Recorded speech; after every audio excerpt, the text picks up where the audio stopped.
नमस्कार. संत गाडगेबाबा अमरावती विद्यापीठाच्या virtual C4 द्वारा मी आपणा सर्वांचं सहर्ष स्वागत करतो.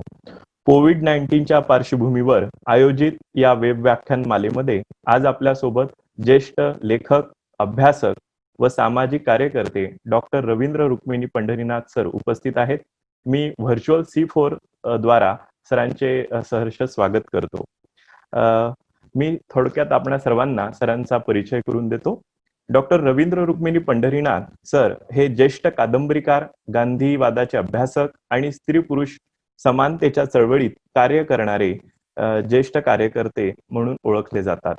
सरांचे शिक्षण व व्यावसायिक कार्य जीवन हे वैद्यकीय क्षेत्रातील आहे. त्यांनी नागपूर विद्यापीठातून MA फार्म ची पदवी प्राप्त केली असून IIT मुंबई येथून त्यांनी PhD ची पदवी प्राप्त केली आहे. औषधी शास्त्र विषयाचे त्यांनी 31 वर्ष अध्यापन केले असून याच विषयात मौलिक असे संशोधन कार्य देखील केले आहे. छात्र युवा संघर्ष वाहिनी, नर्मदा बचाव आंदोलन, स्त्री मुक्ती आंदोलन इत्यादी मध्ये त्यांचा सक्रिय सहभाग राहिलेला आहे. सेवाग्राम कलेक्टिव्ह अंतर्गत गांधी 150 च्या निमित्ताने लोकांचा गांधी लोकांपर्यंत पोहोचवण्यासाठी कार्य करणाऱ्या समूहाचे ते सदस्य देखील आहेत. स्त्री पुरुष समानता विषयक ज्या काही चळवळी आहेत त्यांच्याशी सरांचा संपर्क राहिला आहे. त्यामध्ये त्यांचं महत्त्वपूर्ण असं कार्य राहिलं आहे. संवेदनशील पुरुष घडवण्यासाठी men's against violence and abuse अर्थात मावा या संघटनेचे ते माजी अध्यक्ष देखील राहिले आहेत. गर्भलिंग परीक्षा व गर्भलिंग निवड या विषयावर संशोधन आणि जनजागृती करण्यात त्यांनी मौलिक असे योगदान दिले आहे. महाराष्ट्र शासन व केंद्र सरकार यांच्या या विषयाच्या संदर्भातील समितींवरती ते तज्ज्ञ म्हणून देखील सदस्य राहिले आहेत. त्या संबंधीच्या कायद्याचा मसुदा तयार करण्यामध्ये सरांनी मौलिक असे योगदान दिलेले आहे. Harvard school of public health व युनिसेफ या आंतरराष्ट्रीय स्तरावरच्या महत्त्वपूर्ण अशा संस्थांमध्ये विशेष तज्ज्ञ म्हणून देखील सरांचं कार्य महत्त्वपूर्ण राहिलेलं आहे. मित्रहो, आज ते स्त्री मुक्ती अधिक पुरुष मुक्ती बरोबर मानव मुक्ती या विषयाच्या अनुषंगाने आपल्याशी 2 भागांमध्ये 2 व्याख्यानांमध्ये आपणाशी संवाद साधणार आहे. यातील पहिल्या भागावर ते या व्याख्यानात आपणाशी संवाद साधत आहेत. स्त्री पुरुष नाते प्रॉब्लेम नेमका काय आहे हा त्यांचा आजचा विषय आहे. मित्रहो, स्त्री पुरुषांमधील नाजूक नात्यांमध्ये विविध प्रकारची गुंतागुंत दिसून येते. त्यात प्रेम असूनही घुसमट आणि तिरस्कार दिसून येतो आणि हिंसाही दिसून येते. स्त्री पुरुषांमधील विविध नात्यांमध्ये जिव्हाळा आणि प्रेम असतो, मात्र तरीही त्यात तणाव असतो, ताण असतात. तर ते का असतात? नात्यांमधील पुरुषांकडून स्त्रियांवर हिंसा घडते तर ती का घडते? स्त्री पुरुष दोघेही पुरुष सत्तेचे बळी कसे असतात? लिंगभेद, लिंगभाव आणि विचार वर्तनाचे साचे कसे घडतात? आणि ही स्त्री पुरुषपणाची साचेबद्धता मोडून काढण्यासाठी आपण कोणत्या दिशेने वाटचाल करावी, कशी करू शकतो, या अनुषंगाने ते या व्याख्यानामध्ये आपणाशी संवाद साधणार आहेत. मी फार विलंब न लावता सरांना विनंती करतो की सरांनी आपल्या विवेचनाला सुरुवात करावी. नमस्कार. सर्वप्रथम संत गाडगेबाबा महाराज विद्यापीठ अमरावती यांचे मी आभार व्यक्त करतो. विशेषतः त्यांच्या व्हर्च्युअल P4 प्रकल्पाअंतर्गत माझं विचार मंथन तुमच्या समोर मांडण्याची संधी मला मिळाली, याबद्दल सर्व संबंधितांचे मनापासून आभार. आपल्या आजच्या 2 व्याख्यानांच्या विचार मंथनाचा विषय मोठा वेगळा आहे. विषय आहे स्त्रीमुक्ती अधिक पुरुषमुक्ती बरोबर मानवमुक्ती. आता असा कसा काय विषय असा मनात विचार येतो, कारण स्त्रीमुक्ती आणि पुरुषमुक्ती ह्या काही विरोधात आहे असं आपण मानत असतो. पण हे दोन्ही सोबत कशा जाणार आहे आपण समजून घेणार आहोत. त्यातल्या पहिल्या भागात आपण असं विचार करूया की नेमका स्त्री आणि पुरुषांचा नात्याचा प्रॉब्लेम आहे तरी काय. कारण स्त्री आणि पुरुषांचं नातं हे मानवी संबंधातील सगळ्यात नाजूक, सगळ्यात सरळ, सगळ्यात सुंदर असं नातं आहे. संपूर्ण मानवी अस्तित्वाचा आधार असणारं असं हे नातं. आणि जेव्हा आपण आज बोलतोय 21व्या शतकामध्ये तर 21व्या शतकामधले जे विविध प्रॉब्लेम आहेत त्यातला मुख्य प्रश्न असा आहे की सगळी नाती कुचत आहेत, सडत आहेत, विघटित होत आहेत. माणूस माणूस, माणूस निसर्ग, माणूस समाज ही नाती आपल्याला असा नष्ट होताना दिसत आहे. त्या सगळ्याच्या मुळाशी आहे की स्त्री पुरुषांचं जे नातं मूलभूत नातं आहे त्याच्यात काहीतरी गोची झालेली आहे, काहीतरी गडबड झालेली आहे मोठी, आणि ती निस्तारल्याशिवाय आपल्याला नीट, सुंदर, निरामय, आरोग्यमय अशा जीवनाकडे जाता येणार नाही. त्यासाठी काही फार करावं नको. आपण कुठेही आसपास नजर टाकली तर आपल्याला दिसेल की ह्या नात्याचं आपण आज काय केलेलं आहे. इंग्रजीत म्हणतात बूम टू टुम, म्हणजे जन्मापासून ते मृत्यूपर्यंत. आपण जर एका स्त्रीच्या या प्रवासाचा विचार केला तर भारतीय संदर्भात आपल्याला काय दिसतं की जन्माच्या आधीपासून, म्हणजे ती जेव्हा गर्भावस्थेत असेल तेव्हापासून त्या हिंसाचाराला सुरुवात होते. 2011 साली भारताची जनगणना झाली. तर सेन्सस जनरल ऑफ इंडिया यांच्या अहवालानुसार भारतामध्ये 2 कोटी मुली ह्या गेल्या 40 वर्षात अंतर्धान पावल्या. अंतर्धान पावल्या म्हणजे काय झालं? आपण त्यांना केवळ ती बाई आहे, मुलगी आहे म्हणून जन्माला येण्यापासून रोखलं. आपण मोठ्या संमतीच्या गोष्टी करतो, पण अरे जन्माला आल्यानंतर त्याला संमतीचा अधिकार मिळेल ना. जन्मण्यापूर्वीच तो अधिकार आपण काढून टाकतो. जन्मल्यानंतरचं पाहिलं आपण तर सगळ्या जगात आपल्याला दिसतं की साधारणतः 12 वर्षापर्यंत स्त्रियांच्या मृत्यूचं प्रमाण पुरुषांपेक्षा कमी असतं, कारण त्या नैसर्गिकदृष्ट्या आपल्यापेक्षा श्रेष्ठ असतात, जास्त चिवट असतात, ताकदवान असतात. भारतामध्ये मात्र आपल्याला चित्र दिसतं की मुलींच्या मरणाचं प्रमाण जास्त आहे. का? कारण त्यांची आपण आबाळ करतो, त्यांना आईचं दूध पुरेसं मिळत नाही, आजारी पडले डॉक्टरकडे नेलं जात नाही. हा आबाळीच्या बळी अशा लाखो मुली पडतात. मग कधी बलात्कार झाला म्हणून, कधी आपल्या घराण्याची आबरू धुळीला मिळवली म्हणून विविध कारणांनी त्यात हिंसाचार होत असतो. आपण नुसत्या बातम्या पाहिल्या अलीकडच्या काळातल्या त्या आपल्या अंगावर काटा येतो. म्हणजे ज्या आपल्या विविध नात्यांनी जी बाई आपल्या जवळ जोडली गेली, ती आपली आई असते, मुलगी असते, बायको असते, मैत्रीण असते, प्रेयसी असते, बहीण असते, आणि अशा स्त्रीवर ज्या प्रचंड प्रमाणावर हिंसाचार होत आहेत आपल्या देशामध्ये, ते पहिलं वाटतं की खरंच या नात्याचा काय होतं नेमकं. पण ते क्रौर्य सुद्धा किती आहे त्याचा आपण कधी विचारही केला नव्हता. अशा प्रकारचं क्रौर्य आपल्याला दिसतंय. आपण म्हणतो की बलात्काराला फाशीवर चढवा, अमुक करा, तमुक करा. त्याच्याने कुठेही गोष्ट बदलली दिसत नाही. तर आपला खरोखर विचार करावा लागेल की 20व्या शतकाच्या 21व्या शतकाच्या 20व्या वर्षाच्या मध्यावर आपण उभे आहोत. सगळं जग बदलत आहे, प्रचंड वेगाने बदलत आहे. अशा वेळेस आपण नेमकं कुठे आहोत? समस्या थोडी समजून घ्यायला कठीण, आपण समजून घेऊया. काही काय वाटतं की स्त्री हीच समस्या आहे. स्त्री समस्या आहे ना, कारण का? तर स्त्री म्हणजे पापाची योनी, पापाचं द्वार, कलंक आहे ती काय, म्हणून तिच्यावर नियंत्रण ठेवा म्हणजे प्रश्न सुटतो. प्रश्नाचे सुटत नाही आपल्याला दिसलेलं आहे. काही ना वाटतं पुरुष हाच प्रॉब्लेम आहे. पुरुष प्रॉब्लेम असेल तर आपण काय करणार त्याच्यामध्ये? आणि स्त्री आणि पुरुषांना प्रॉब्लेम ठरवून काय मिळणार आहे आपल्याला? आपण सगळ्या पुरुषांना दक्षिण ध्रुवावर आणि बायकांना उत्तर ध्रुवावर पाठवू शकतो का? किंवा सगळ्या पुरुषांना घेऊन मंगळावर पाठवा असं शक्य आहे का? तर शेवटी स्त्रिया आणि पुरुष ह्यांना याच पृथ्वीग्रहावरच नाही तर एकाच कुटुंबात, एकाच घरामध्ये राहायचंय, प्रेमाने राहायचंय, अतिशय सलोख्याने राहायचंय, कारण खूप आपली जवळची नाती आहे त्याच्यामध्ये. तर प्रश्न असा आहे की स्त्री आणि पुरुष ह्यांना सोबत प्रेमाने, सलोख्याने, आनंदाने, परस्परांना समृद्ध करत कसं जगता येईल हा कळीचा प्रश्न. आणि हा प्रश्न जेव्हा आपण विचारतोय तर लक्षात घ्या की आपल्या देशामध्ये एकाच वेळी अनेक शतकं नांदतायत. कोणी 18व्या शतकात आहेत, कोणी 21व्या शतकात आहेत. तर ह्या सगळ्यांचं एक चित्र करणं हे कठीण आहे, पण तरी आपण प्रयत्न करूया. आता काही जण असे म्हणताय की बाबा स्त्री ही समस्या आहे किंवा पुरुष ही समस्या आहे, तर आपल्याला माहिती आहे की असं कोणी चालणार नाही. तर समस्या काय आहे? तर आचार्य दादा धर्माधिकारी हे मोठे विचारवंत होऊन गेले. त्यांनी खूप छान सांगितलं, गांधींचा विचार त्यांनी सोपा करून सांगितला. ते असं म्हणतात की जगातल्या साऱ्या समस्या ह्या नातेसंबंधांच्या समस्या आहेत. आणि काळ्यांची समस्या ही काळ्यांची समस्या नसते, गोरे आणि काळे यांच्या सहजीवनाची समस्या आहे. दलितांचा प्रश्न नाहीये, सवर्ण आणि दलित यांच्या सहजीवनाचा प्रश्न आहे. त्याचप्रमाणे स्त्री समस्या नाही, तर स्त्री आणि पुरुष यांच्या सहजीवनाचा हा मुख्य प्रश्न आहे. आणि हे सहजीवन कसं आहे? फार गमतीदार. एकीकडे आपण खूप जवळचं नातं म्हणतोय, आणि त्या जवळच्या नात्यांचं आज काय स्वरूप झालं पुन्हा मी तुमचं लक्ष देऊ इच्छितो की सगळ्याच स्त्रीवरचं भयानक आपण जर म्हणतो लांछन किंवा तिच्यावर जर होणारा अत्याचार, बलात्कार, माझ्याकडे 2017चं स्टॅटिस्टिक्स आहे. तर नॅशनल सेंटर एनसीआरबीचा जो रिपोर्ट आहे त्यानुसार 33,658 केसेस रजिस्टर झाल्या. त्याच्या तिप्पट चौपट केसेस तर समोर आल्याही नाही. त्यातल्या 93% गुन्हे हे जवळच्या स्त्रीला माहीत असणाऱ्या लोकांनी केलेले. म्हणजे वडील, भाऊ, दुसरा मावस भाऊ, चुलत भाऊ, काका, आजोबा, मित्र अशा माणसांनी केलेले निर्घृण गुन्हे आहेत. मग कसं काय शक्य होतं? एकीकडे इतकं भयंकर वास्तव असताना आपण ते कसं काय समोर नेणार?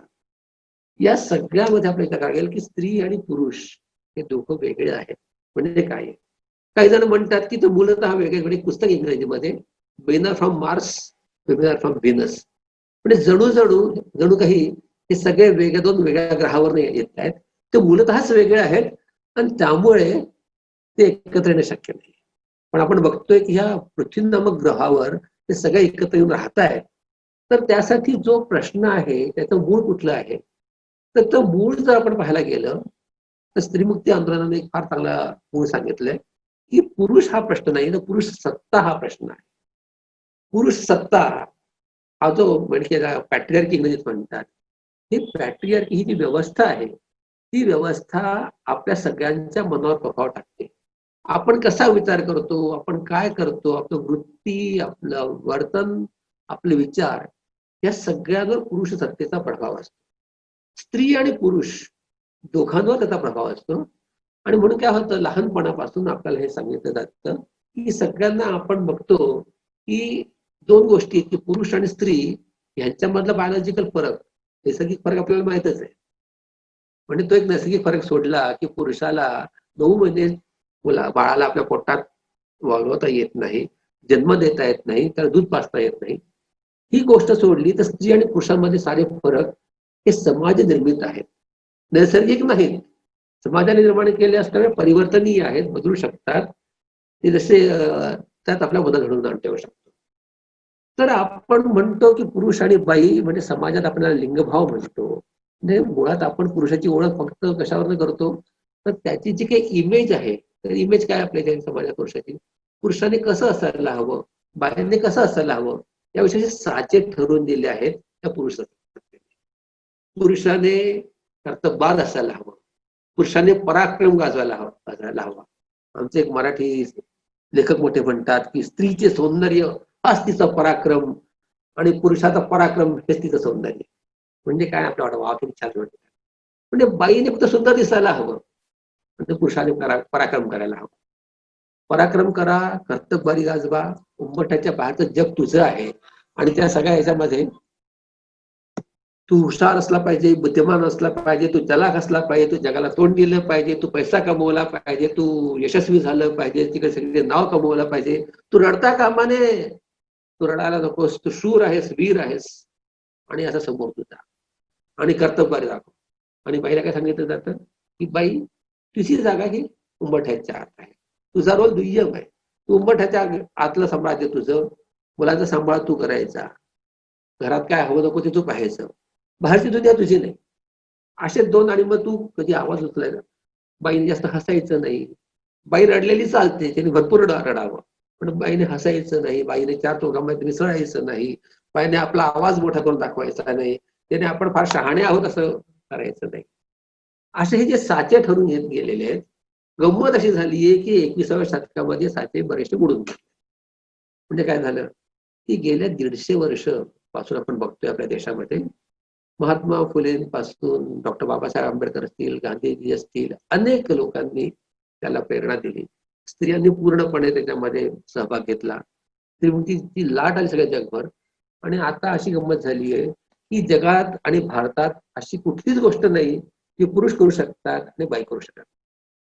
म्हणजे बाई आता अंतराळयानात जाते, बाई आता ऑटो चालवते, बाई ट्रक चालवते, बाई युद्धात जाते, ती फायटर प्लेन चालवते, ती बँकेत ऑफिसर झाली, ती रिझर्व्ह बँकेची गव्हर्नर झाली, ती पंतप्रधान झाली, ती राष्ट्रपती झाली. म्हणजे उंबरठ्या बाहेरचं जे काही जग आहे ना, त्या सगळ्या जगामध्ये तिने आपला झेंडा गाडलाच. हे करत असताना पुरुषांचं मात्र काय झालं की बाई तिने उंबरठ्याच्या आतलं जगही सांभाळलं, उंबरठ्याच्या बाहेरही जग गेलं.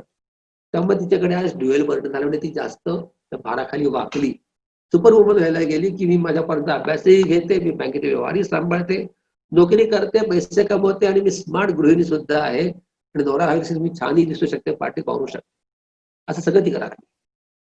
पुरुषाला मात्र असं झालं, की बाहेरच्या जगात बाई आली त्याला समजत समजत नाही काय झालं. गंमत आता पुरुषांची ही गोची झाली, की आमचा एक पाय आहे 18व्या शतकात आणि एक पाय आहे 21व्या शतकात. म्हणजे आम्हाला आमची जी बायको आहे ती चांगली हवी असते, आम्हाला ती स्मार्ट हवी असते, आणि हे सारं करत असताना आम्हाला ती गृहकृत्य दक्षही हवी असते. पुरुषांची गोची ही झाली आहे, की त्यांचा एक पाय 21व्या शतकात आहे आणि एक पाय 18व्या शतकात. त्यांच्या डोळ्यासमोर जी इमेज आहे स्त्रीची, ती दोन प्रकारची आहे. त्यांना एक बायको म्हणजे आपल्या आईची प्रतिकृती हवी असते. म्हणजे आपल्या आईने कशी वडिलांची सेवा केली, तशी बायकोने सेवा करावी. तिने आपल्या घरात आल्यानंतर आपली सगळी जुनी ओळख विसरून जावी. तिने आपल्या घराला आपलं म्हणावं, आपल्या आई-वडिलांची सेवा करावी, तिच्या आई-वडिलांना बहीण भावना विसरून जावं. आणि हे करत असताना तिने सगळ्या गोष्टी आपल्या परंपरेच्या पाळाव्या असं वाटत असतं. आणि हे करत असताना मात्र स्वतः आपण फार बदललो नाहीये. आणि मजा काय होते, की ही जी बाई आहे ना, जी आपल्याला क्षणोक्षणी भेटते, ती खूप वेगळी झालेली आहे. म्हणजे आपल्याला सवय होती, आपल्या वडिलांना फारशी सवय नव्हती, आजोबांनी पाहिली नव्हतं. पण ही जी बरोबरीने येणारी बाई आहे, ती आपल्याला दिसते. म्हणजे वर्गामध्ये ती आपल्या सोबत असते. आपण बाहेर उनाडक्या करतो, ती घरी कामही करत असते. एवढे करून वर कमवते ती आणि अभ्यासात पुढे जाते. नोकरीतली आपली सहकारी असते, नोकरीतली आपली बॉसही असते. तर ही जी बाई आहे, नवी, आपल्या बरोबरीत असणारी, आपल्या पुढे जाणारी, या बाईचं काय करावं हे पुरुषाला कळत नाही. आता गंमत कशी आहे, की बाबासाहेब आंबेडकरांनी सांगितलं होतं, की गुलामाला गुलामीची जाणीव करून द्या, मग तो स्वतःच त्या गुलामीतून मुक्त होईल. तर बाईच्या बाबतीत काय झालंय, की तिच्या इतक्या पिढ्यानपिढ्याकडे इतकं दाबलं गेलं होतं, की आता ह्या बाईला तिने नवीन श्वास घेतला आहे, तिला स्वातंत्र्य कळलं आहे. अनेक पिढ्या शिकल्या नव्हत्या, शिकल्या, याने आनंद घेतला. त्यामुळे आता तुम्ही नवीन पिढीला स्त्रीमुखी शब्द माहीत नसतील, तरी नवीन पिढीतल्या मुलीशी बोलून पहा तुम्ही. इतकी तेज असते ती, की तिच्याशी बोलणं, संवाद करणं आपल्याला कठीण जातं. ही वारा प्यायलेली वासरं आहेत. हा पिंजऱ्यातनं मोकळा झालेला पक्षी आहे. तो आता पिंजऱ्यात जाऊन बसणार नाही. पण ह्या अशा मुक्त विचाराच्या स्त्रीशी कसं नातं तोडायचं, हा प्रश्न पडलेला आहे इथल्या पुरुषाप्रमाणे, आणि हीच सगळ्यात मोठी गोची झाली. अनेक तरुण मुली आज असं म्हणतात, की आम्हाला लग्नच करायचं नाहीये. कारण लग्न यासाठी करायचं, की आम्हाला असं वाटतं, की आमचे मित्र बरेच असतात, चांगले गप्पा मारायला, पण कोणाशी लग्न केलंय तर बरोबरीने वागवेल अशी पुरुष आम्हाला दिसतात. त्यामुळे मोठ्या संख्येने मुली लग्न न करण्याचा निर्णय घेत आहेत. आपल्या आसपास आपण पाहू तर केवळ तरुणांचेच नाही, तर आपण बघतोय 40-50 मधल्या बायका ॲसर्टिव्ह व्हायला लागल्या. माझं ऑब्झर्वेशन आहे मराठी समाजामधलं, की साधारणतः 50-60च्या टप्प्यावरच्या बायका एकदम वेगाने बदलत आहेत. म्हणजे जी बाई आतापर्यंत अगदी सगळ्या टिपिकल संसारी बाई होती, त्या डोक्यात कुठून वारं येतं कळत नाही असं वाटतं नवऱ्याला, आणि ती नवऱ्याशी खूप वाद घालते. आता सत्तेचा बॅलन्स बदललेला असतो. तर पुरुष आता बराचसा बिचारा झाला आहे. बाई खूप आक्रमक पद्धतीने बोलते आहे. ह्या वयात डायव्होर्स होत आहे. असं सगळं चित्र आपल्याला दिसतंय. म्हणजे एक प्रश्न असा आहे, की वेगवेगळ्या टप्प्यांवरचे तरुण असतील, किशोर वयातली मुलं असो, तरुण असो, प्रौढ असतो, म्हातारे असतो, त्या सगळ्यांना आपल्या वयाच्या स्त्रियांशी कसं बोलायचं आहे, हे याचं कळतच नाही त्यांना. कारण ह्या स्त्रिया वेगळ्या वाटतात आणि त्यांच्याशी काही नातं जुळत नाही, या स्त्रियांना हे बरोबरीचे वाटतात. आणि म्हणून ह्या सगळ्याची समस्या समजून घ्यायसाठी तरी पुरुष सत्ता नेमकी काय करते, आपल्या मनात विचार कसे निर्माण होतात, संस्कार कसे होतात, हे सगळं आपण नव्याने तपासून पाहायला पाहिजे. तर मी मगाशी म्हटलं त्यामुळे पुरुष सत्ता ही वेगवेगळ्या पातळींवर काम करत जाते. आपण विचार कसा करतोय तर नियंत्रण, आपण साधं उदाहरण घेऊया, की विज्ञान, आपण तर म्हणतो विज्ञान हे तटस्थ असतं. विज्ञान हे सर्वोपरी असतं. विज्ञान म्हणजे सत्याचा शोध घेत असतं. स्त्रीमुक्ती चळवळीने खूप इंटरेस्टिंग गोष्ट दाखवून दिली. ती म्हणाली, की विज्ञानाचा आशय सुद्धा आहे ना, तो लिंगाधिष्ठित आहे. त्याच्यावर सुद्धा मेल बायस आहे. म्हणजे कसं? तर एका म्हणजे आजच्या काही 50 वर्षापूर्वी शास्त्रज्ञांनी काय अभ्यास केला होता, तर स्त्री आणि पुरुष यांच्या मेंदूमध्ये फरक काय, स्त्री आणि पुरुष यांच्यातल्या मेंदूच्या फरकावर खूप अभ्यास झाला. त्या काळात एक थिअरी अशी होती की स्त्री जे काही मुलांना जन्म देते त्याचं मेन्स्ट्रुअल सायकल जी असते ती पाळी असते, ती मासिक पहिलं चक्र आहे, त्यामुळे स्त्री उलट इतर कामं करायला सक्षम असणार नाही आणि त्यामुळे ती स्त्री चांगली शिकू शकणार नाही, डॉक्टर होऊ शकणार नाही, अशा प्रकारचा रिसर्च सुद्धा अमेरिकेत केला गेला. आता हे किती फोल हे विज्ञानाने समोर आणलं. पण सांगायची गोष्ट अशी की मोठमोठे विद्वान सुद्धा आजही बरेचसे शास्त्रज्ञ असं म्हणतात की गणित आहे ना हे फक्त पुरुषाला जमतं, बाईला ते काही जमू शकत नाही. आता हा असा जो बायस आहे, जो अतिशय बुद्धिमान माणूस आहे, जो वैज्ञानिक पद्धती प्रत्येक क्षणी आपल्या प्रयोगात वापरतो, असा नोबेल पारितोषिक मिळणारा माणूस सुद्धा जेव्हा विचार करतो ना, तेव्हा त्या पातळीवर कुठेतरी पुरुषची मनोवृत्ती त्याची येते आणि म्हणून एका विशिष्ट दृष्टीने तो विचार करतो. तो बायस असतो, वस्तुनिष्ठ विचार करू शकत नाही आणि म्हणून तो चुकीचे निष्कर्ष काढून मोकळा होतो. हा विचार आपण आज कुठे पाहिलं तर सगळ्या वेगवेगळ्या जगभर आपल्याला हे आपला हा विचार असा दिसतो, कारण स्त्री ही मुळामध्ये कुठेतरी कमी आहे, वेगळी आहे. वेगळेपण आणि कमीपण यातला फरक आपल्याला त्याचे दिसतो. उदाहरणार्थ आपल्या वेगवेगळ्या नियोजकांचं मत, जगातले अर्थशास्त्रज्ञ आहेत.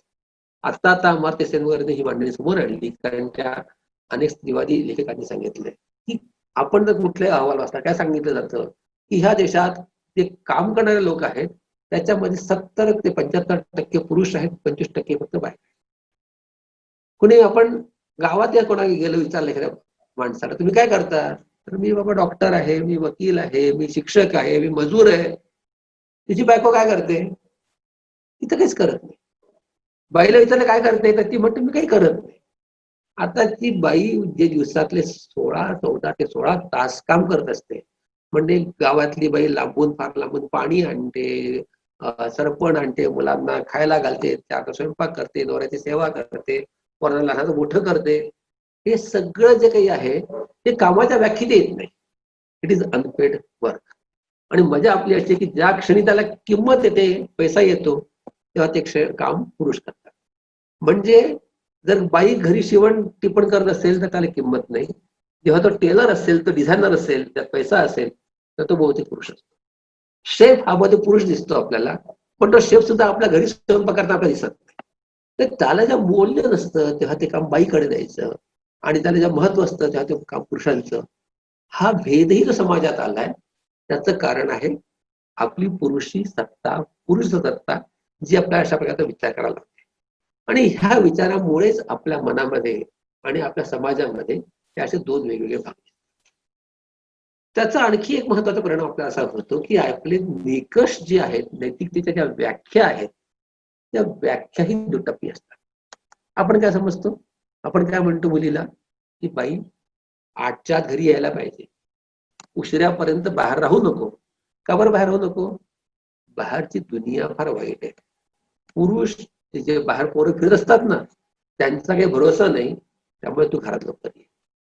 की बाहेर जे असणार फिरणारे कोण असतात, ते आपलीच मुलं तिथे फिरत असतात. पण आपण कधी मुलांना म्हणत नाही की पोरा तू 9च्या घरी यायला पाहिजे, पण मुलीला म्हणतो 8च्या घरी ये. कारण आपल्या मनात हे असं स्पष्ट आहे की बाईची अब्रू म्हणजे काचेचं भांड आणि पुरुषाची अब्रू म्हणजे काय, ते तर पितळेचं स्टीलचं भांड आहे. हो, ते काही जात नाही, खराब झालं की धुवून पुसून मोकळं पुन्हा. किंवा प्लास्टिक आहे म्हणून आजच्या काळामध्ये अनब्रेकेबल, त्याला चराई पडत. हा जो निकष असतो त्यामुळे बलात्कार झालेल्या बाई, आपल्या सगळ्यात भीती काय असते सगळ्या पुरुषांना, की आपली जवळची जी स्त्री आहे तिच्यावर बलात्कार होतो. सगळ्यात भीती कसलेली बलात्काराची. बलात्कार का, तर ती भ्रष्ट होईल म्हणून, तिला त्रास होईल म्हणून. नाही तर माझी अब्रू जी आहे तीच आहे. म्हणजे पुरुषाची अब्रू, त्याच्या कुटुंबाची अब्रू, त्याच्या जातीची अब्रू, त्या देशाची अब्रू कशात सामावली आहे, तर त्या बाईच्या योनीमध्ये. त्याच्यावर कोणी आक्रमण केलं तर मग आपल्या इज्जत आहे. पण मी सांगितल्याप्रमाणे 97-93% केसेसमध्ये जर जवळचा पुरुष असं आक्रमण करत असेल तर काय करावं हे आपण बाईला सांगितलं नसतं. कारण तो आपण विचार तसा केला नसतो की असं का होतं. कारण ते एक टोकाचं उदाहरण आपल्याला दिसतं, पण त्याचं छोटं जर टोक असेल ते छेडछाडीचं, त्याकडे आपण कसं बघतो की कोणी मुलं मुलींना छेडतायत त्याच्यावरनं, ही गोष्ट आपण नॉर्मल समजतो त्याच्यामध्ये. पण ह्याच पर्यवसान तिकडे होत असतं कारण तो तिला जे पाहून जे म्हणत असतो की तू कैसे माल दिख रही, लायसन किधर आहे. या सगळ्याच्या मागची मानसिकता काय आहे की स्त्री ही प्रॉपर्टी आहे, कोणाच्या तरी मालकीची आहे. त्याने मंगळसूत्र घातलं म्हणजे तिच्या प्रॉपर्टीवर त्याने बोर्ड लावला मालकीचा. तर मालक असेल तर काही त्याला त्रास देऊ नको, कोणातरी हक्क आहे त्याच्यावर. आणि मालकी नसेल कोणाची तर जाऊन तो अतिक्रमण करू शकतो. ही जी मानसिकता आपण आपल्या सगळ्या वेगळ्या भाषेखाली, संस्काराखाली ही लपवलेली असते. आपल्या धर्मग्रंथांमध्ये, आपल्या संस्कारांमध्ये, पोथ्यांमध्ये, सिनेमामध्ये जे येत असतं, तीही पुरुषासारखं असतं. आज आपण सगळं बाहेर जे बघतो सगळे चित्र, त्याचं मला आठवतं आजच्या 20 वर्षापूर्वी जेव्हा स्त्रियांवर बलात्कार तर होत होते, पण असे हल्ले थोडी कॉमन गोष्ट नव्हती. तेव्हा शाहरुख खानचा एक सिनेमा आला होता, दर नावाचा, आणि भयंकर पॉप्युलर झाला होता. ते सगळे तरुण पोरं त्यावर मॅड होते. तर त्यात तो त्या हिरोईनला म्हणतो की किरण, तू जर कोणाची अगर तू किसकी नहीं हो सकती, मेरी नजर नहीं हो सकती, तो किसकी भी नहीं हो सकती. तो पब्लिकला डायलॉग परत इतका आवडायचा की आजही जेव्हा अगदी गावातल्या टपराट पोरापासून ते upper class, upper caste, cream मधल्या क्लब मधल्या बाईपासून कोणाकडेही जेव्हा हल्ला होतो, तेव्हा तो पुरुष असं म्हणतो, जर तू मला नकार देतेस तर मी तुला शिल्लक ठेवणार. म्हणजे हा जो विचार आहे त्याला आपण इतकं गोंडस रूप दिलेलं आहे. म्हणजे पुरुषाची मालकी हक्क, पुरुषाचा सत्ता गाजवणं हे त्याच्या प्रेमाचं प्रतीक आहे. हिंदी सिनेमात असे किती गाणे आहेत की ज्याच्यामध्ये त्याचं तो त्याशी जे काही छेडछाड करतो, अधिकार गाजवतो, त्याला तिने प्रेम मानलं जातं. तर हे संस्कार जे आपल्याला सिनेमाच्या गाण्यांमधनं येतात, जे आपल्या पोथ्यापुराणांमधनं येतात, जे आणखी कुठल्या बुवांच्या भाषणांमधनं येतात, ते सिनेमामधनं येतात, ते वेब सिरीज मधनं येतात, जे आपल्या आसपास आपण आपले आई वडील कसे वागतात आपल्याशी, कुटुंबात कसे वागतात, बाहेर समाजात कसे वागतात, ह्यातून आपण सगळं विकृत करत असतो. आपल्या अंतर्मन म्हणजे एखादा स्पंज आहे, ते साऱ्या गोष्टी शोषून घेत असतं. आणि आपल्या नकळत आपण पुरुष इतका वाईट, इतका हिंसक, इतका विषमतेचा, भेदभावाने भरलेला विचार करतो. आणि त्या विचाराची परिणती आपल्याला आज अशी होताना दिसते की आपण स्त्री आणि पुरुष ह्याच्यामधलं नातं जे आहे ते आपण अतिशय किडलेलं आणि अशा प्रकारचं केलेलं आहे. काय होतं असतं म्हणजे एकूण बाईला पुरुषाची भीती वाटावी अशी परिस्थिती आहे. म्हणजे ती आपण बघतो मुंबईच्या लोकल मधनं रात्री 9च्या नंतर लेडीज डब्यामधनं मुली एकत्र एकट्याचा प्रवास करत नाही, काय होईल असं वाटतं. ती अशी एखादी बाई जर पुरुषांच्या कॉमन डब्यामध्ये आली तरी त्याला असुरक्षित वाटतं. म्हणजे हे अगदी आपली साधे रोजच्या जगण्यातली उदाहरण आहेत. मग ती ऑफिसमध्ये असेल, ती घरात असेल, ती ट्रेनमध्ये असेल, तर बाईला असुरक्षित वाटावं असं या समाज आपण निर्माण का केला आहे, याचा आपण विचार करायला हवा. आणि या सगळ्याच्या मुळाशी जे काही आपण म्हणतो ते पुरुष सत्तेचा विचार आहे. आणि हा विचार करणं म्हणजे आता पुन्हा इथून आपण येतो की हा विचार आहे, ही एक सिस्टीम आहे आणि ही आपल्यावर नकळत प्रभाव टाकत असते. याचा अर्थ पुरुष वाईट आहेत असा होतो का? तर मुळीच नाही. पुरुष ही सत्ता, पौरुषाच्या चुकीच्या कल्पना ह्या वाईट आहेत, ह्या चुकीच्या आहेत. पुरुष हा व्यक्तिशः वाईट नाही. आता एक साधा प्रश्न पण विचारूया की आपण जन्मतो, आपण काय जन्मता असे काही गुण घेतो की आपण बलात्कारी असू म्हणून? आपल्याला कोणातरी असं वाटतं की आपण बलात्कार करावा. तर आपण जर चांगल्या विचारायचे आहोत, आपण तर मुळातनं आपल्याला आपल्या बहिणीवर, बायकोवर, मैत्रिणीवर आपलं प्रेम आहे, तर मग समाजात असं चित्र का दिसतं याचा आपण विचार करावा. म्हणजे जन्मतः किंवा निसर्गतः पुरुष वेगळा विचार करणारा, वाईट विचार करणारा, स्त्रीवर अधिकार गाजवणारा असा मुळात नाही. स्त्री आणि पुरुष यांच्यातला जो भेद आहे, आता मी विज्ञानाचं उदाहरण घेऊन सुरुवात केली होती. जे विज्ञान आपण म्हणतो की चुकीच्या दृष्टीने एका काळात विचार करायचा की फरक काय स्त्री आणि पुरुषाच्या मेंदूमधला, आज बराचसा अभ्यास होतो की स्त्री आणि पुरुषांच्या मेंदूमध्ये समानता काय. आणि गंमत विज्ञान आपल्याला असं सांगतं की स्त्री आणि पुरुष हा भेद ना हा फार गमतीदार आहे. म्हणजे म्हणणं आहे की आपण असं म्हणायचो की हे पॉझिटिव्ह निगेटिव्ह असे दोन पोल्स आहेत. 100% हा तुमचं स्त्री आहे किंवा पुरुष आहे. मेंदूच्या पातळीवर पाहिलं ना तर तुम्ही जर विचार केला तर प्रत्येक याच्यामध्ये म्हणजे माणसाचं शरीर आणि त्याचं मन या दोन्ही पातळीवर गंमत आहे. माणसाच्या शरीरामध्ये स्त्री आणि पुरुष या दोघांचे अंतःस्राव जे आहेत, हार्मोन्स असतात. टेस्टेस्टेरॉन हे पुरुषी संप्रेरक आहे, ज्याच्याने आक्रमकता येते असं आपण म्हणतो. आणि इस्ट्रोजेन हे जे संप्रेरक आहे बाईचं, ज्याच्यामुळे तिला नंतर गर्भधारणा होते. तर पुरुष आणि स्त्री दोघांमध्ये हे दोन्ही स्रवत असतात. प्रमाण फक्त वेगवेगळं असतं. याचा अर्थ एका बायोलॉजिकल किंवा नैसर्गिक पातळीवर आपण आपल्यामध्ये दोन्ही प्रकारची बीजे आहेत. आपण म्हणतो पुरुषामध्ये एक्स वाय क्रोमोझोम आहे, तर त्यातला जो वाय क्रोमोझोम आहे तो वडिलांकडनं आलेला आहे. आणि आईकडे सुद्धा एक्स एक्स असतो, आईकडनं एक्स क्रोमोझोम आलेलाच असतो. म्हणजे आई आपल्याला एक्स क्रोमोझोम देतच असते. वडिलांनी एक्स दिला तर मुलगी होते, आणि वडिलांनी वाय दिला तर मुलगा होतो. म्हणजे पुन्हा आपण असं पाहावं की क्रोमोझोमच्या पातळीवर, गुणसूत्राच्या पातळीवर सुद्धा इज अ मिक्स असं होत असतं. आणि गंमत म्हणजे ह्या वाय क्रोमोझोममुळे उलट पुरुषांमध्ये काही प्रकारची दुर्बलता येते. पुरुष गर्भ हा अतिशय फिकल म्हणतात, म्हणजे तो दुर्बल असतो, आणि म्हणून बाहेर संकट आली तर सगळ्यात आधी पुरुष गर्भ मरतो, स्त्री गर्भ नंतर मरतो. मुद्दा असं आहे की आपल्यामध्ये हे दोघांचं मिश्रण आहे. आता आपण जाणीवेच्या पातळीवर जाऊया. शरीराच्या पुढची पातळी आहे मनाची जाणीवेची पातळी. विज्ञान असं सांगतं की पुरुष जो मानवी मेंदू आहे त्याच्यामध्ये जेंडर इज नव कंटिन्युअम, इट्स नॉट अ पोल. म्हणजे हा उत्तर ध्रुव हा दक्षिण ध्रुव, हा पॉझिटिव्ह हा निगेटिव्ह, हे मेल हे फिमेल असं नाहीये. तर त्याच्यामध्ये काही क्षणी आपण पुरुषी पद्धतीने विचार करतो, काही क्षणी बायकी पद्धतीने विचार करतो, आणि आपल्यामध्ये म्हणजे आपण कधी 70% पुरुष असतो, कधी 30% बाई असतो, कधी 60% बाई असतो, 40% पुरुष असतो. म्हणजे आपला मेंदू सुद्धा सतत बदलत असतो, आणि त्यातले स्त्रीपणा आणि पुरुषपणा ह्यांच्यामध्ये आपण सतत येरझाऱ्या घालतो. हे जर आपण समजून घेतलं की बाई असतो की पुरुष, निसर्गतः शरीराच्या जाणीवेच्या पातळीवर आपण दोन्ही आहोत. आपण जेव्हा पुरुष किंवा स्त्री म्हणून वावरतो तर तेव्हा ते निकष वेगळे आहेत. गडबड होते आहे की समाजमान्य निकष जे आहेत त्याच्यामध्ये अन्याय झाला आहे, त्याच्यामध्ये भेदभाव झाला आहे, आणि आपण सगळेजण त्या साच्यामध्ये फिट होण्यासाठी प्रयत्न करत असतो. आणि या सगळ्यामधनं हे द्वैत, हे वेगळेपण, हा भेदभाव हा त्यामुळे जन्माला येत असतो. आता याच्यामध्ये आपल्याला एक पुन्हा गमतीचा भाग सांगायचा आहे की आता ह्यातला जो आपण पुरुषीपणा किंवा बायकीपणा म्हणतो हा तशा अर्थाने नाही, हे म्हणजे एक निशाणी, एक खूण आहे सांगण्यासाठी. तर यासाठी आपण काय करायला हवं, तर साधारणतः असं म्हणलं जातं की आक्रमकता, बुद्धिमत्ता म्हणजे पुरुष, भावना, संवेदनशीलता, सौम्यता, रुजुता म्हणजे स्त्रीत्व, अशा अर्थाने आपण म्हणतोय. तरी मी म्हटलं आपण हे दोन्ही प्रकारचे गुण आपल्यामध्ये असतात, आणि याची जी विभागणी झाली आहे त्या साच्यामध्ये बसण्यासाठी जी गडबड आहे त्यामुळे सारे प्रॉब्लेम निर्माण झालेले आहेत. आता ह्याची मी काहीतरी 1-2 उदाहरणं देऊ, आणि मग आपण इथे थांबूया, आणि त्याच्यानंतर पुढच्या भागामध्ये पुरुषांना याच्यामुळे काय प्रॉब्लेम निर्माण होतो ते पाहूया. तर गेल्या 100 वर्षामध्ये स्त्रियांनी स्वतः अभ्यास केला.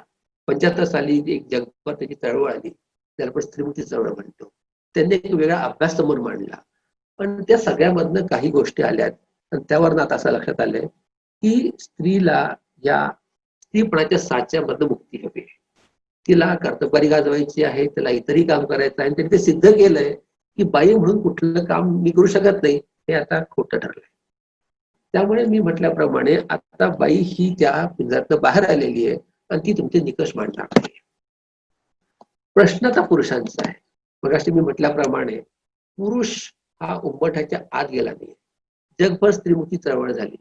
तिने सांगितलं बायकांना, बायांनो उंबरठा ओलांडून बाहेरच्या जगात झेप घ्या. ते त्यांनी केलं. पण त्यांनी पुरुषांना तुम्ही उंबरठ्याच्या आत या आणि आमचं आयुष्य बघा असं काही सांगितलं नाही. आणि म्हणून आपल्या समाजात आजही स्त्रियांचं आयुष्य, पुरुषांचं आयुष्य, स्त्रियांचं भावविश्व, पुरुषांचं भावविश्व, स्त्रियांच्या विचाराचे विषय, पुरुषांच्या चिंतेचे विषय हे वेगवेगळे झालेले आपल्याला दिसतात.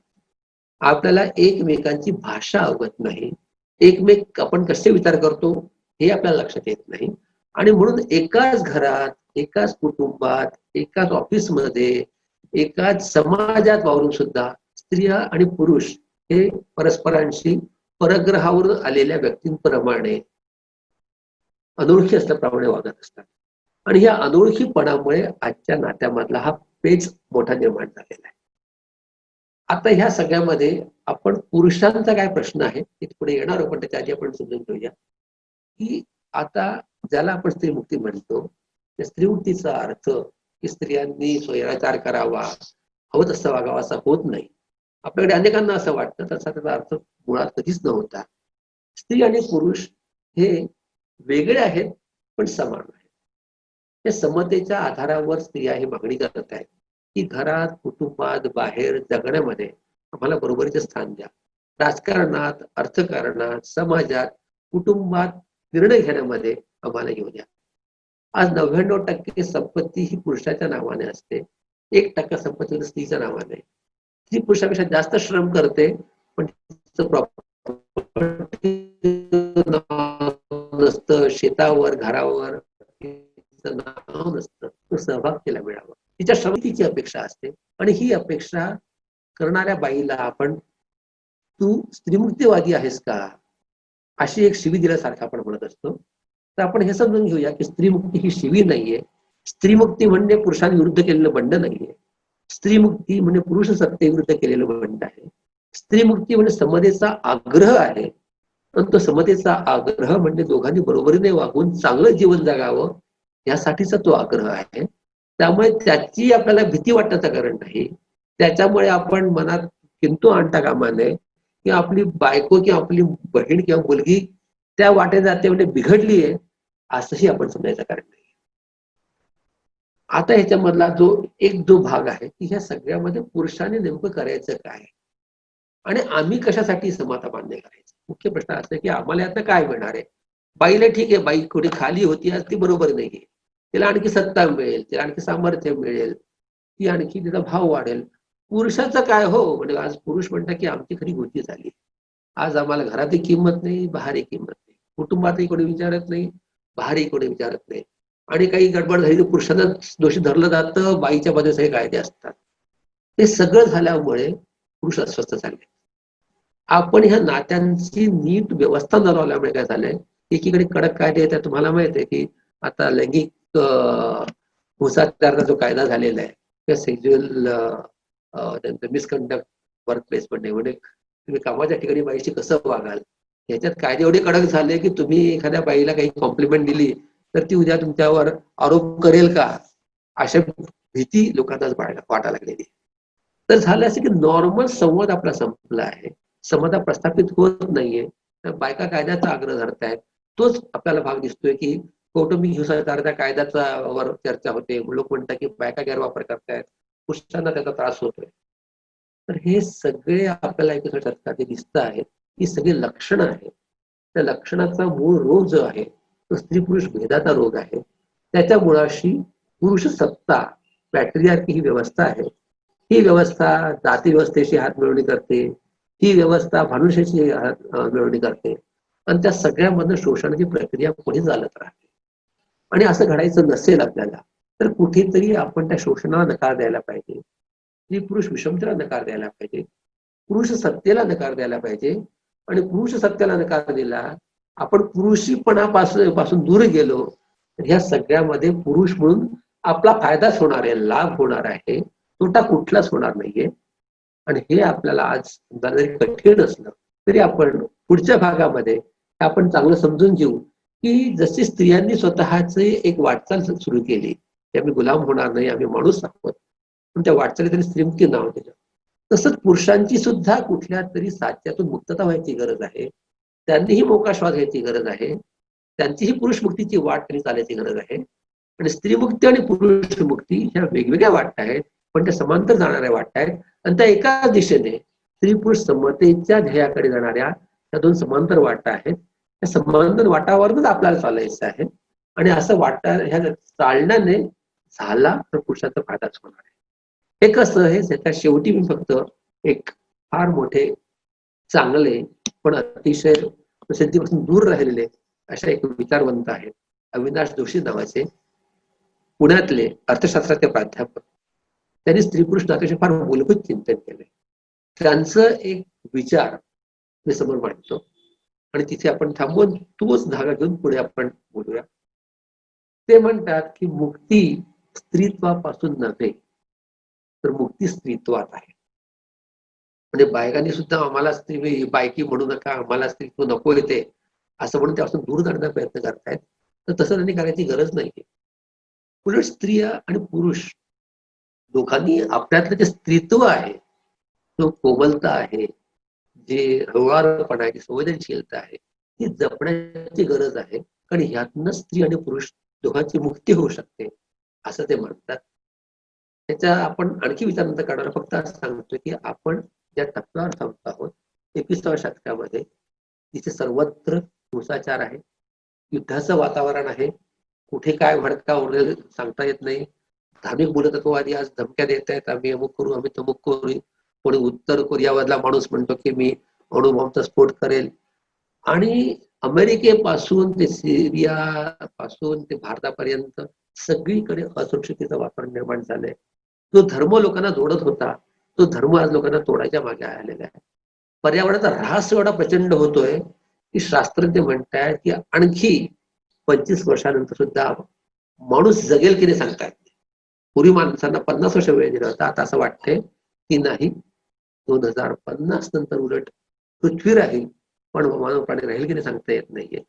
कारण आपण त्या पद्धतीने निसर्ग नष्ट करतोय, त्याच्या मुळाशी पुन्हा हिंसा आहे. त्या मुळाशी आपण पाहूया पुढच्या व्याख्यानात की हीच पॅट्रिआर्की तिथे काम करते. कंट्रोल करणं, नियंत्रण करणं, ताबा मिळवणं, उद्ध्वस्त करणं, ह्या मानसिकतेमुळेच जग आज तिकडे चाललंय. आणि अशा जगाला पर्यावरणाच्या नाशापासून, त्याला अणुयुद्धापासून, त्याला युद्धांपासून, दंगलीपासून, घरातल्या भांडणांपासून, होणाऱ्या प्रचंड मोठ्या प्रमाणाच्या कुटुंबांच्या तुटण्यापासून जर वाचवायचं असेल तर आपल्याला आपल्या स्त्रीत्वाकडे जायला हवं, असं अविनाश जोशी सांगतात. ते स्त्रीत्वाकडे जायला हवं म्हणजे काय?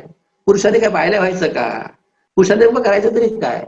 आणि पुरुषांचे प्रॉब्लेम काय आहे? म्हणजे आपणही पाहिलं की स्त्री पुरुषांमधला प्रॉब्लेम काय आहे? आज सोबत जगता येत नाही. ते तुझं माझं जमेना, तुझ्या वाचून कर्मेना, अशी परिस्थिती आपली आहे. आणि आपल्याला एकत्र राहायचंय, पण कसं राहायचं समजत नाहीये. त्याचं कारण एक आपण पुरुष सत्ता हे पाहिलंय. पुरुष सत्ता विचार आणि वर्तनावर कसा प्रभाव टाकते आपण पाहिलंय. त्या पुरुष सत्तेला चॅलेंज करून बायका पुढे जाता हे आपण पाहिलंय.